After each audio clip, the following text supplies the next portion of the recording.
Riding the rails is one way to see the country. For some travelers, the only way. Our Bill Geist has tracked them down.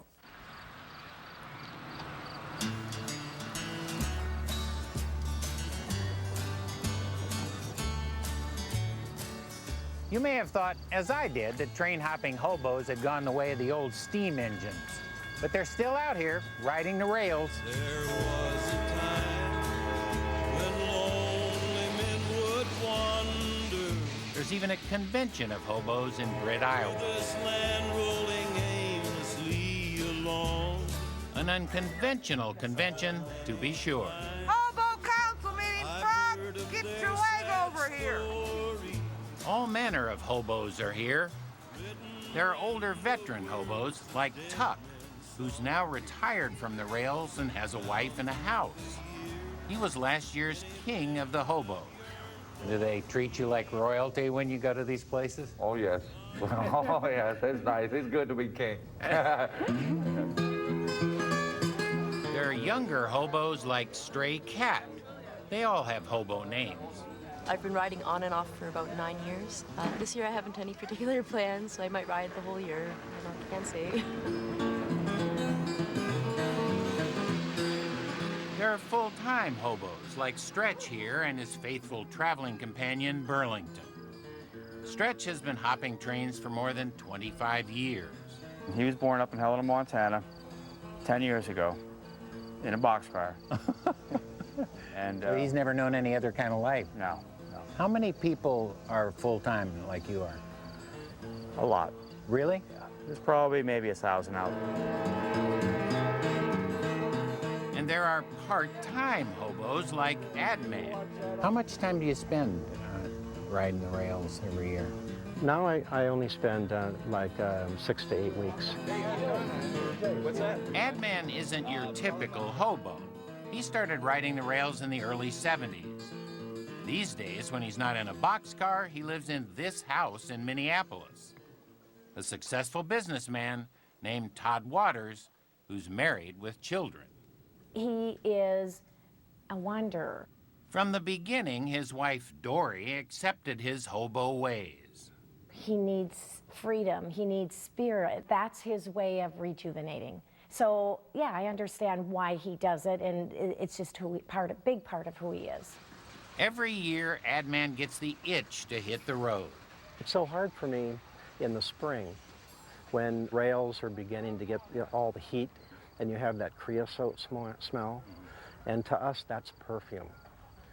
And when I smell that in the early spring, I'm gone. I think they should come. His family not only understands, 20-year-old daughter Alex accompanied him on a recent journey where they took these home movies. I never knew what sleeping in the woods without a tent and a campfire and your cell phone, really would feel like. The name hobo derives from farm implement-carrying young men who caught trains to look for work after the Civil War. So what's the difference between a hobo and a tramp? Or a hobo and a bum?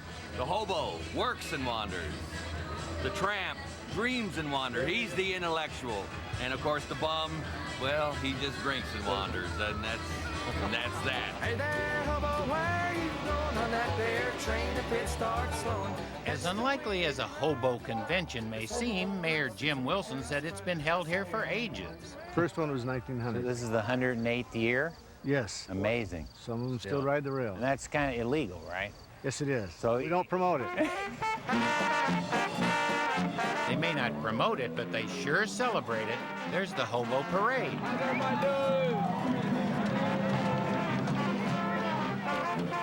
The big mulligan stew dinner, the traditional hobo dish.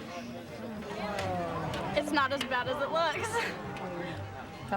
There's the ceremonial unveiling of the 2007 Hobo King and Queen portrait by artist Leanne Castillo.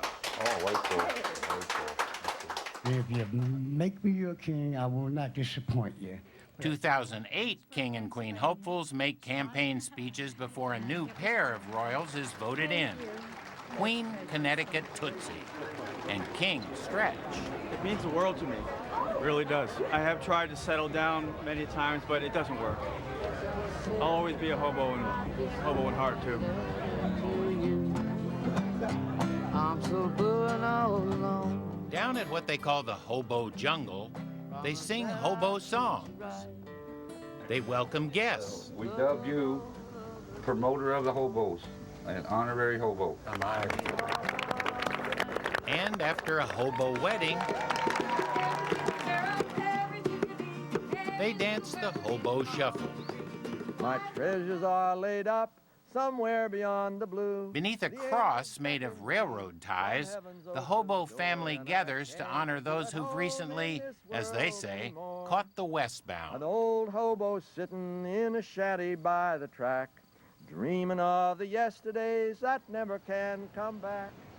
They stop by Britt's Hobo Museum, where curator Linda Hughes shows them the colorful history of hobo culture. Like ancient hobo hieroglyphics that warn of dangers and opportunities.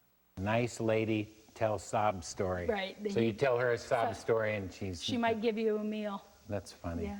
Was the Depression kind of the golden day of, Oh, yes. of the Oh, yes. golden age for hobos? Yes, that's when most of the people were hoboing. They had no other choice. They had to go out and find work, food. Migratory labor. Right. But why in this day and age? The wanderlust. It's in their heart, and they can't get rid of it. Hobos' answers to why usually center on freedom. I wanted to be out there sleeping under the stars, and that was freedom to me. I think that they're homesick for their freedom. You know, comfort gets in the way, but if they go out, you know, on the edge for a while, and then they come back and decide comfort, they're more free. Not that hobo life is ideal. There's a lot of times when you don't have any food, and we have to go dumpster diving to feed ourselves and everything if he runs out of dog food, or I can't find work or anything like that. As the 2008 Britt Hobo Convention winds down, hobos say their goodbyes. God be with you. I know. They've got to get moving. They really can't stay.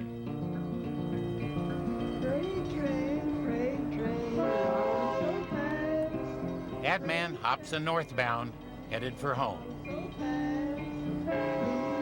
The king of the hobos, and many more, are already there.